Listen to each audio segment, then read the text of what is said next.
우리를 애워싸고 계신 하나님의 임재를 의식하면서 천천히 깊은 들숨을 쉬십시오.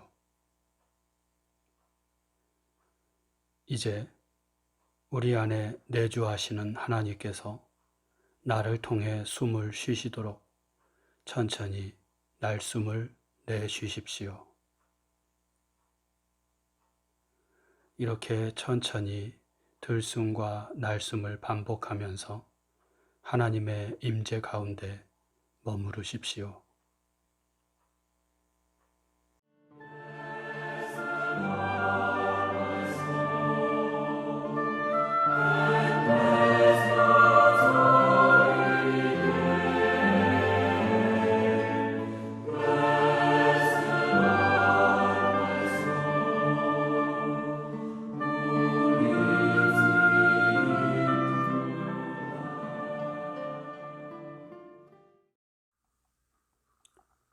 오늘 우리에게 주시는 하나님 말씀은 누가복음 5장 1절에서 11절 말씀입니다. 이제 낭독합니다. 하나님 말씀에 경청하십시오. 무리가 몰려와서 하나님의 말씀을 들을새 예수는 게네사렛 호숫가에 서서 호숫가에 배 두 척이 있는 것을 보시니 어부들은 배에서 나와서 그물을 씻는지라. 예수께서 한 배에 오르시니 그 배는 시몬의 배라. 육지에서 조금 떼기를 청하시고 앉으사 배에서 무리를 가르치시더니 말씀을 마치시고 시몬에게 이르시되 깊은 데로 가서 그물을 내려 고기를 잡으라. 시몬이 대답하여 이르되 선생님, 우리들이 밤이 새도록 수고하였으되 잡은 것이 없지만은 말씀에 의지하여 내가 그물을 내리리이다 하고 그렇게 하니 고기를 잡은 것이 심이 많아 그물이 찢어지는지라. 이에 다른 배에 있는 동무들에게 손짓하여 와서 도와달라 하니 그들이 와서 두 배의 채움에 잠기게 되었더라. 시몬 베드로가 이를 보고 예수의 무릎 아래에 엎드려 이르되 주여 나를 떠나소서 나는 죄인이로소이다 하니 이는 자기 및 자기와 함께 있는 모든 사람이 고기 잡힌 것으로 말미암아 놀라고 세베대의 아들로서 시몬의 동업자인 야고보와 요한도 놀랐음이라. 예수께서 시몬에게 이르시되 무서워하지 말라. 이제 후로는 네가 사람을 취하리라 하시니 그들이 배들을 육지에 대고 모든 것을 버려두고 예수를 따르니라. 주신 말씀을 잠시 묵상합니다.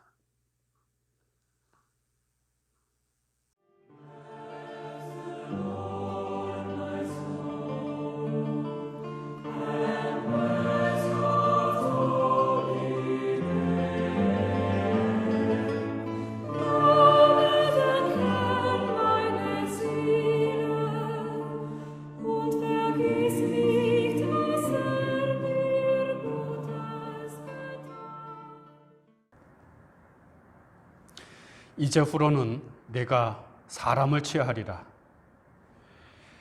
갈릴리 호수에서 물고기를 잡아 생계를 유지하던 어부 시몬 베드로에게 예수께서 하신 말씀입니다. 이제는 물고기를 낚는 어부가 아니라 사람을 낚는, 사람을 구원하는 자가 되라는 말씀입니다. 이 명령 같기도 하고 초청 같기도 한 말을 들은 베드로와 그의 동업자 야고보와 요한은 그 즉시 타고 있던 배들을 육지에 대고 모든 것을 버려두고 예수를 따라 나섰습니다. 예수의 첫 제자가 된 것입니다. 어떻게 시몬 베드로는 내가 사람을 취하리라는 예수의 이 한마디 말에 모든 것을 버려두고 그를 따라 나설 수 있었던 것일까요? 어떻게 낯선 한 청년의 말에 자신의 인생과 운명을 바꾸는 결단을 할 수 있었던 것일까요? 같은 장면을 기록하고 있는 마태와 마가복음은 이에 대해서 아주 단순하게 말씀합니다. 예수께서 그들을 부르셨고 그들은 예수를 따라갔다는 것이죠. 하지만 오늘 누가복음은 베드로가 예수의 제자가 되기까지의 과정을 좀 더 설득력 있게 이야기해 주고 있습니다. 예수께서 갈릴리에서 하나님 나라의 복음을 전파하실 때 많은 사람들이 예수의 말씀을 듣기 위해 모여들었습니다. 오늘 말씀의 배경은 갈릴리 호수라고 알려진 게네사렛 호숫가인데 예수께서는 자기에게 몰려드는 사람들에게 말씀을 전하기 위해 마침 고기잡이를 마치고 호숫가에 정박해 있었던 한 배에 올라타십니다. 그 배는 어부 시몬의 배로 고기잡이를 한 후에 그물을 씻고 있던 중이었습니다. 배에 올라타신 예수께서는 배의 주인인 시몬에게 배를 조금 띄우기를 청하신 후에 그 배 위에서 자신의 말을 듣기 위해 호숫가로 모여든 사람들에게 하나님 나라의 말씀을 전하셨습니다. 아마도 배의 주인인 시몬은 그 배에 앉아서 예수께서 사람들에게 어떤 얘기를 하시는지 그 말씀을 들었을 것이라고 생각이 됩니다. 누가는 이때 어부 시몬은 예수라는 인물에 대해 알고 있었다고 말씀해 줍니다. 본문 앞에 누가복음 4장에 보면 예수께서 갈릴리 호숫가의 한 마을 가버나움에서 하나님 나라의 복음을 전파하시고 그 증거로 병자를 고치고 또 귀신을 쫓아내는 일을 하신 것을 기록하고 있는데 이때 예수께서는 시몬의 집에 들어가셔서 열병을 앓고 있던 그의 장모를 고쳐주셨습니다. 오늘 말씀에서 시몬이 예수께서 자기 배에 올라타는 것을 제지하지 않고 순순히 받아들인 것은 이러한 사정 때문으로 보입니다. 이렇게 배 위에서 호숫가에 서 있는 무리들에게 말씀을 가르치기를 마치신 예수께서는 뜬금없이 시몬에게 깊은 데로 가서 그물을 내려 고기를 잡으라 말씀하십니다. 이미 밤이 새도록 온 갈릴리 바다를 헤집고 다니면서 고기를 잡고자 했지만 허탕을 친 시몬. 갈릴리 호숫가를 손바닥 보듯이 환히 알고 있었던 시몬의 입장에서는 얼토당토하는 말씀이었을 것입니다. 하지만 시몬은 이렇게 말합니다. 5절입니다. 선생님, 우리들이 밤이 새도록 수고하였으되 잡은 것이 없지만은 말씀에 의지하여 내가 그물을 내리리이다. 여기서 시몬이 예수를 선생님, 랍비라고 부른 것은 그가 사람들에게 하나님의 말씀을 가르쳤기 때문일 것으로 보입니다. 그리고 얼마 전에 자신의 집에서 열병에 든 장모를 고쳐주셨기 때문일 수도 있습니다. 이러한 경험은 시몬으로 하여금 이 예수라는 분이 보통 양반은 아니구나 하는 그렇게 생각을 하게 했고 그로 인해 순순히 그 엉뚱한 제안을 받아들일 수 있게 했던 것입니다. 그 결과 어디서 나타났는지 고기들이 그물에 가득 차서 그물이 찢어질 정도가 되었고 시몬은 다른 동료들의 배를 불러다가 두 배에 고기를 가득 채웠는데 얼마나 고기가 많이 잡혔는지 배들이 가라앉을 정도가 되었다고 합니다. 이로써 예수는 배를 잠시 빌려준 베드로에게 시몬에게 사례를 한 셈이 되었고 베드로도 자기의 행동에 대한 대가를 아주 후하게 받은 것이 되었습니다. 다 잘 마무리되었습니다. 이야기가 여기서 끝나도 전혀 이상하지 않습니다. 그런데 이후 시몬의 말과 행동이 이상합니다. 8절에 나오죠. 시몬 베드로가 이를 보고, 고기가 많이 잡힌 것을 보고 예수의 무릎 아래 엎드려 이르되 주여 나를 떠나소서 나는 죄인이로소이다. 시몬은 왜 이런 반응을 보인 것일까요?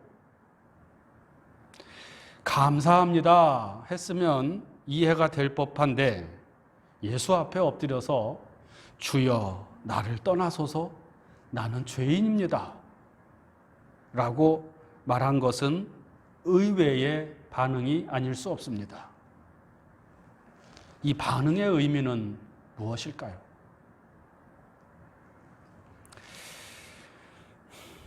출애굽기 3장에 보면 모세가 호렙산에서 불타는 떨기나무에 임한 하나님을 체험하는 사건이 나옵니다. 모세는 불이 붙었지만 타지 않는 떨기나무 가운데서 자신을 부르시는 하나님을 만납니다. 그 하나님 앞에서 모세는 두려움 가운데 신을 벗고 얼굴을 가립니다. 그러자 하나님께서는 모세에게 내 백성을 해방시키라는 사명을 주십니다.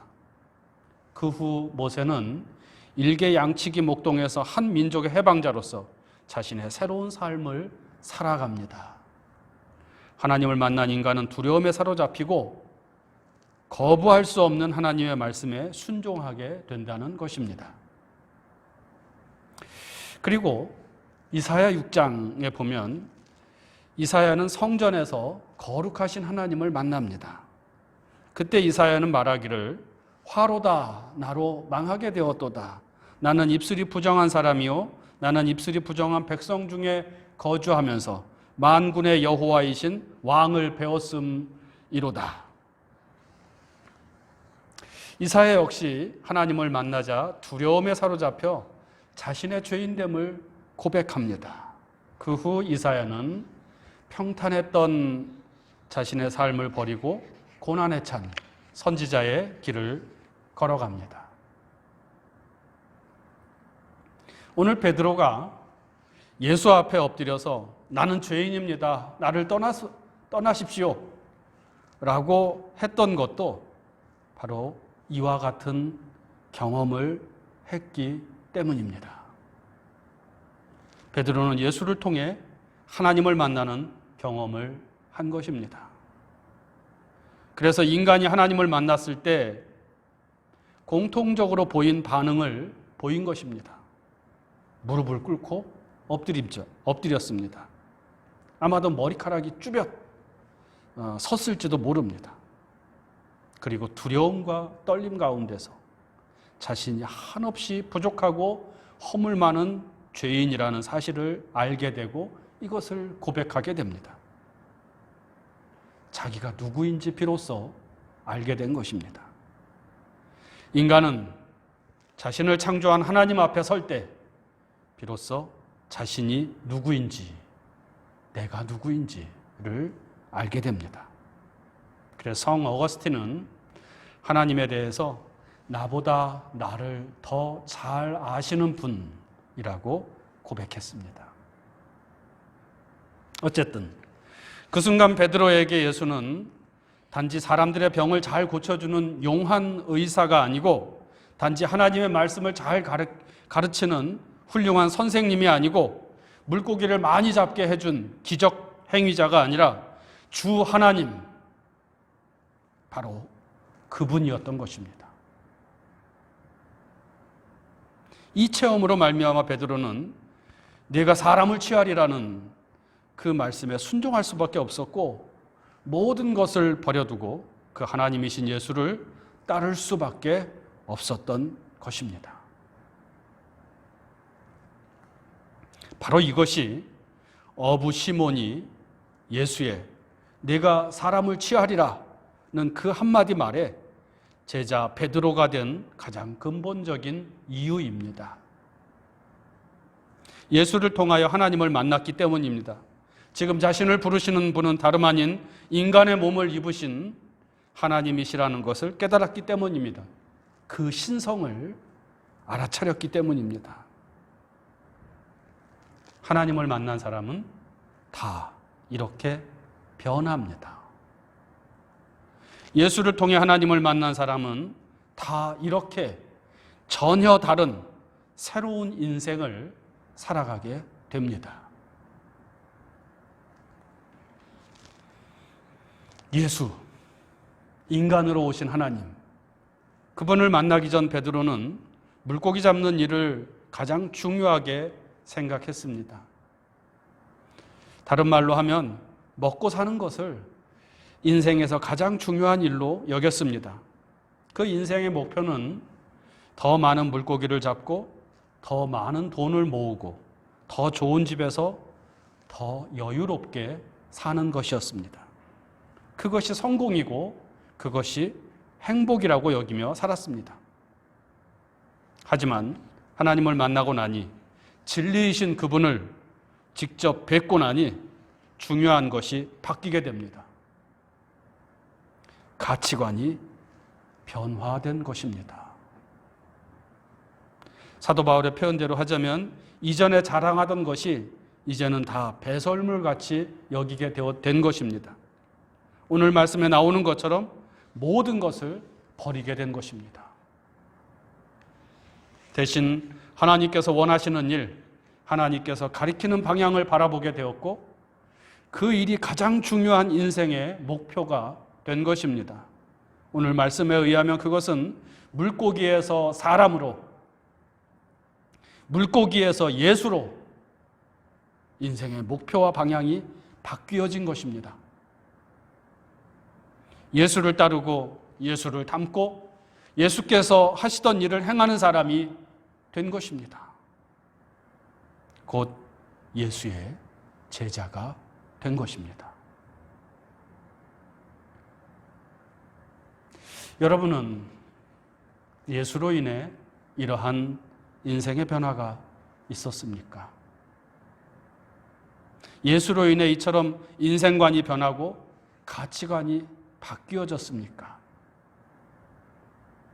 예수를 믿기 이전에는 교회를 안 나갔는데 믿은 이후에는 교회를 나가게 되었다거나, 믿기 이전에는 기도를 하지 않았는데 예수를 믿은 이후로는 기도를 하게 되었다거나, 어떤 신비한 체험을 하게 되었다거나 하는 것은 겉으로 드러난 형식적인 변화입니다. 진정한 변화는 인생의 목표가 바뀌는 것이고 가치관이 바뀌는 것입니다. 물고기에서 예수로 인생의 목표와 방향이 달라지는 것입니다. 신앙이란 예수를 통하여 하나님을 만나는 것으로부터 시작이 됩니다. 예수가 바로 하나님이심을 믿는 것이 우리 신앙의 내용이요 출발점입니다. 이 체험이 없다면, 이 믿음이 없다면 아직은 얕은 물가에 있는 것입니다. 아직은 깊은 곳으로 들어가지 못한 상태가 됩니다. 여러분은 예수를 통해 무엇을 체험하셨습니까? 병이 나았습니까? 부자가 되었습니까? 물고기로 상징되는 그런 것들을 많이 잡게 되었습니까? 이 모든 것이 다 소중한 체험이지만 이것을 통해서 하나님을 만나지 못했다면, 즉 예수를 통해서 하나님을 만나는 체험이 없다면, 예수를 통해서 하나님의 뜻을 깨닫지 못했다면, 그래서 인생관과 가치관이 변화되는 체험이 없다면 아직 예수를 진짜로 만난 게 아닙니다. 예수를 통해 하나님 만나기를 소망하십시오. 예수의 이름으로 기도하는 가운데 하나님 만나기를 열망하십시오. 주님의 이름으로 찬양하며 예배하는 가운데 모든 것 되시는 하나님을 만나기를 갈망하십시오. 말씀 안에서 하나님 만나기를 갈망하십시오. 더 깊은 곳으로 나아가십시오. 이런 갈망을 하는 자에게 주님께서 말씀하십니다. 구하라, 주실 것이다. 거룩한 갈망을 가지고 간구할 때 하나님께서 그 길을 인도하여 주실 것입니다. 묵상합니다. 나는 예수를 통해 무엇을 체험했습니까? 예수를 통해 하나님을 만나는 신앙에 대해 묵상합니다.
다 같이 주님께서 가르쳐 주신 기도를 드립니다.